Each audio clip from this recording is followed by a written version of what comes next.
Class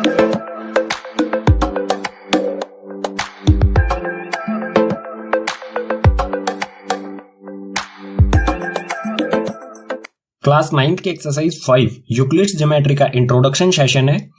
Euclid जो कि एक ग्रीक मैथमेटिशियन थे, इन्होंने हमें कुछ एक्सियोम्स यानी कि सिद्धांत और पोस्टुलेट्स यानी कि सिद्ध प्रमाण या फिर कहें अभिधारणाएं हमें मैथमेटिक्स में दी।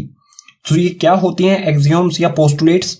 एक्सियोम्स के बारे में दिया है applicable every part of mathematics. Axioms जो है वो मैथ में सभी पार्ट्स पर लागू होती हैं। मैथ के पार्ट्स जैसे कि अलजेब्रा, ज्योमेट्री, ट्रिग्नोमेट्री, स्टैटिक्स या और भी अदर पार्ट्स हैं जो मैथमेटिक्स के, उन सभी जगह पर हम एक्सियोम्स को अप्लाई कर सकते हैं। ठीक है। Postulates applicable only on geometry. Postulates जो है वो मैथमेटिक्स के पार्ट सिर्फ ज्योमेट्री पर ही लागू होता है। ठीक है, वो सारे मैथमेटिक्स के पार्ट्स पर ना लागू होकर के सिर्फ ज्योमेट्री पर ही लागू होता है। और जो भी एक्सियोम्स हैं और जो भी पोस्टुलेट्स हैं, इनको नेक्स्ट पेजेस पर एक एक करके डिटेल में पढ़ते हैं। सबसे पहले देखते हैं एक्सियोम्स के बारे में। एक्सियोम्स का जो नंबर है टोटल है 7। ठीक है, टोटल 7 एक्सियोम्स दिए गए हैं सिलेबस में, उनको एक एक करके समझते हैं। इसमें फर्स्ट है things which are equal to the same thing are equal to one another. कुछ चीजें किसी सेम चीज के इक्वल है तो वो अपने आप में भी इक्वल होती हैं। एग्जाम्पल से समझ लेते हैं यहां पर, जैसे ए बी के इक्वल है और सी भी बी के इक्वल है। अगर दोनों ए भी बी के इक्वल है और सी भी बी के इक्वल है तो ए और सी भी इक्वल होंगे। ठीक है, ये हो जाएगा ए इक्वल्स टू सी।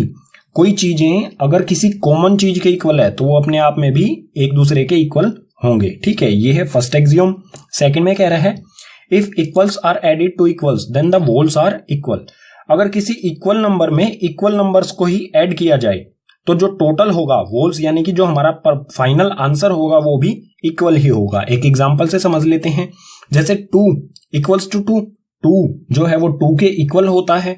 अगर हम इसमें इस साइड भी 1 ऐड कर दें, ठीक है, इक्वल वैल्यू ऐड करें इसमें दोनों तरफ, इस तरफ भी हमने इक्वल वैल्यू यानी कि 1 को ऐड कर दिया और दूसरी साइड भी अगर हम इक्वल वैल्यू 1 ऐड कर दें तो इसका जो फाइनल आंसर होगा वो भी इक्वल ही होगा, यानी कि 3 इक्वल्स टू 3। ठीक है, इसे हम इस तरह से समझ सकते हैं और अच्छी तरह से, जैसे हमारे दिया गया है a equals to b, a और b इक्वल हैं। अगर हम इसमें दोनों साइड c को ऐड कर दें, इस साइड भी हम c को ऐड कर दें और इस साइड भी हम c को ऐड कर दें, तो ये वैल्यू जो आएगी सोल्व करने पर वो भी बिल्कुल इक्वल ही रहेगी। ठीक है, अब है third, if equals are subtracted from the equals the remainder are equals.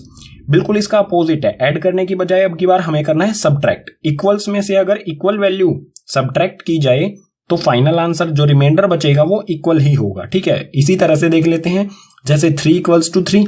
अगर हम इस तरफ भी 3 में से 1 को माइनस करें, उस तरफ भी 3 में से 1 को माइनस करें, इक्वल वैल्यू माइनस करें दोनों में से। पहले 3 और 3 इक्वल था और इक्वल वैल्यू ही माइनस करेंगे तो जो फाइनल आंसर आएगा वो भी हमारा इक्वल ही होगा। रिमाइंडर जो बचेगा वो इक्वल होगा। ठीक है, जो होगा 2 इक्वल्स टू 2। फोर्थ में हमें दिया है things which coincide with one another are equal to one another. कोई चीजें जो कंसाइड यानी कि एक दूसरे से मेल खाती हैं वो एक दूसरे के इक्वल होती हैं। ठीक है, ये सिंपल सा है। कोई चीजें एक जैसी हैं, जैसे ये सर्कल है, ठीक है, और इस जैसा ही ये सर्कल है, ये एक जैसे सर्कल हैं, इनका रेडियस यानी कि एक जैसे होने का मतलब क्या होगा, रेडियस एक जैसा ही है इनका। ठीक है, रेडियस इक्वल है। अगर रेडियस इक्वल है तो ये जो चीजें होंगी, ये सर्कल और ये सर्कल इक्वल होंगे। ठीक है, आगे वाले एक्सियोम्स बचे हुए देखते हैं नेक्स्ट पेज पर। एक्सियोम्स में फिफ्थ है the whole is greater than the part. अगर कोई होल वैल्यू है हमारे पास, कंप्लीट वैल्यू है, अगर उसके पार्ट किए जाएं तो होल वैल्यू जो है वो हमेशा बड़ी होती है। ठीक है, एग्जांपल से समझते हैं, यहां पर ये टम्बलर है, इसमें 100 लीटर वाटर है। ठीक है, यानी कि होल वैल्यू हमारे पास है 100। अगर 100 का कोई भी 100 लीटर यानी कि इसमें से हमने इसके पार्ट कर दिए, हमने 10 लीटर में कर दिया हमने इसके पार्ट। ठीक है, इसका 10% क्या होगा, 1/100/10, 10 पार्ट कर दिए हमने इसके, जो हो जाएगा 10 लीटर। तो जो भी 10 लीटर है वो होल यानी कि 100 से हमेशा छोटा होगा। इसके भी कितने भी पार्ट कर दिए जाएं वो कभी भी 100 से बड़े नहीं हो सकते। होल वैल्यू हमेशा बड़ी होती है। ठीक है, नेक्स्ट है इसमें things which are double of the same things are equal to one another. कुछ चीजें किसी सेम थिंग की डबल हैं तो जो चीजें हैं वो अपने आप में भी इक्वल होंगी। एग्जाम्पल से समझ लेते हैं, x का डबल 2x यानी कि x का डबल y के इक्वल है और x का डबल z के भी इक्वल है, तो y और z जो है वो अपने आप में इक्वल होंगे। ठीक है, x का डबल y और x का डबल z, दोनों यहां पर क्या है, x के ही डबल है y और z, तो ये भी अपने आप में होंगे इक्वल, यानी कि y इक्वल्स टू में होगा z। नेक्स्ट है things which are halves of the same things are equal to one another. कुछ चीजें हाफ है किसी सेम थिंग की, तो वो जो चीजें हैं जो हाफ है किसी सेम थिंग की वो अपने आप में होंगी इक्वल टू वन अनदर। ठीक है, इसे भी एग्जांपल से बिल्कुल ऊपर वाले की तरह ही है, यहां पर सिर्फ था डबल, यहां पर हो गया वो आगे हाफ। सो x का हाफ a है और x का हाफ b है, तो a और जो b हैं ये भी इक्वल होंगे, यानी कि a इक्वल्स टू b। ये एक्सियोम्स बड़े सिंपल हैं, आपने ऐसा लग रहा होगा आपको कि ये हम पहले भी पढ़ चुके हैं, लेकिन ये क्लास 9th में फर्स्ट टाइम आए हैं। ठीक है, सो बिल्कुल सिंपल है, सिर्फ समझने की जरूरत है। नेक्स्ट पेज पर देखते हैं पोस्टुलेट्स को। अब है पोस्टुलेट्स। पोस्टुलेट्स जो है वो टोटल 5 हैं, एक एक करके सभी को समझते हैं। और पोस्टुलेट्स जैसा कि मैं बता चुका हूं ये सिर्फ ज्योमेट्री पर ही अप्लाई किए जा सकते हैं। इसमें फर्स्ट दिया है ए स्ट्रेट लाइन में be drawn from any one point two any other point. एक सीधी लाइन ड्रॉ की जा सकती है किसी एक पॉइंट से दूसरे पॉइंट तक। ठीक है, जैसे यहां पर दिया गया है ये ए पॉइंट और ये बी पॉइंट, इन दोनों पॉइंट्स के बीच एक सीधी लाइन ड्रॉ की जा सकती है। यही है हमारा फर्स्ट पोस्टुलेट। सेकंड है A terminated line can be produced indefinitely। एक टर्मिनेटेड लाइन जैसे कि हम स्केल से ड्रॉ करते हैं, ये लाइन हो गई।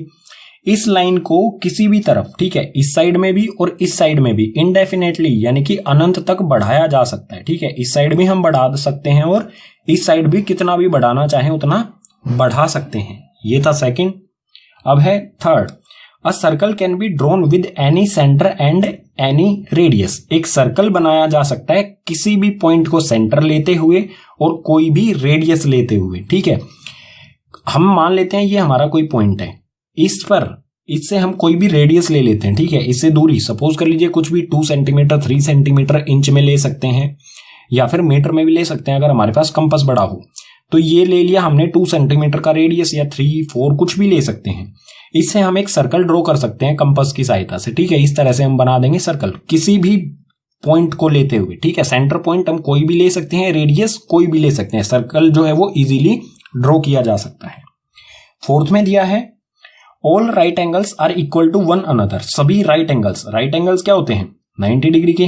तो जो भी एंगल्स होते हैं राइट एंगल यानी कि 90 डिग्री के एंगल्स होते हैं वो एक दूसरे के इक्वल होते हैं। जैसे यहां पर दिया गया है ये एंगल, ये है 90 डिग्री का। ठीक है, इसी तरह से ये दिया गया है 90 डिग्री का, इसी तरह से ये दिया गया है 90 डिग्री का। तो ये तीनों एंगल्स जो हैं राइट एंगल हैं और ये एक दूसरे के हमेशा इक्वल होंगे। ठीक है, नेक्स्ट जो फिफ्थ पोस्टुलेट है उसे देखते हैं नेक्स्ट पेज पे। पोस्टुलेट में फिफ्थ जो कि मोस्ट इंपोर्टेंट है, सबसे ज्यादा बार एग्जाम में हमसे पूछा गया है। ठीक है, इसमें क्या कह रहा है, if a straight line following on 2 straight lines makes the interior angle on the same side of it taken together less than 2 right angles, then the 2 straight lines if produced indefinitely meet on that side on which the sum of angles is less than 2 right angles। अगर कोई एक सीधी line दो सीधी line पर fall करती है और interior angle जो हैं बनते हैं जो एक साइड में लाइन के, उनका सम अगर 2 राइट एंगल से कम होता है तो जो 2 लाइंस जिन पर एक सिंगल लाइन फॉल कर रही है उनको इंडेफिनेटली बढ़ा दिया जाए उस साइड में जिस साइड 90 डिग्री 2 राइट एंगल्स से सम उनका कम है। तो वो 2 लाइंस जो है वो एक दूसरे को मीट करेंगे उसी साइड में। ठीक है, डायग्राम से समझ लेते हैं, अभी तक समझ में नहीं आया होगा बोलने से। सो ये है एक स्ट्रेट लाइन जो कि इन 2 सीधी लाइन पर फॉल कर रही है। ठीक है, ये 2 सीधी लाइन है, इन पर एक स्ट्रेट लाइन फॉल कर रही है, ये सेम साइड में इंटीरियर एंगल्स बनाएगी। ठीक है, सो ये एंगल ए और ये एंगल बी, ये दोनों एंगल्स अगर इन दोनों एंगल्स का सम, और इंटीरियर एंगल सिर्फ इस साइड तो बनेंगे नहीं, इस साइड भी तो बनेंगे, ये सी और ये डी एंगल मान लेते हैं। तो जो भी इंटीरियर एंगल बनाए हैं इसने, ये 2 राइट जिस भी साइड में 2 राइट एंगल से कम होगा इनका सम, यानी कि ए प्लस बी, इस तरफ में ए प्लस बी और इस तरफ में सी प्लस डी, इन दोनों एंगल्स का सम या तो इस तरफ या इस तरफ 180 डिग्री से कम होगा किसी भी एक साइड में। जिस भी साइड में 180 डिग्री, 2 राइट एंगल्स होते हैं 180 डिग्री। ठीक है, 90 प्लस 90 राइट एंगल होता है 90 डिग्री, तो 90 प्लस 90 इक्वल्स टू 180। जिस भी साइड में इन दोनों एंगल्स या तो इस साइड वाले या इस साइड वाले एंगल्स का सम 180 डिग्री से कम होगा, अगर उस साइड में इन दोनों लाइंस को बढ़ाया जाए, ठीक है, इस तरह से इनको बढ़ाया जाए तो ये उसी साइड में एक दूसरे से किसी ना किसी पॉइंट पर मीट करेंगी।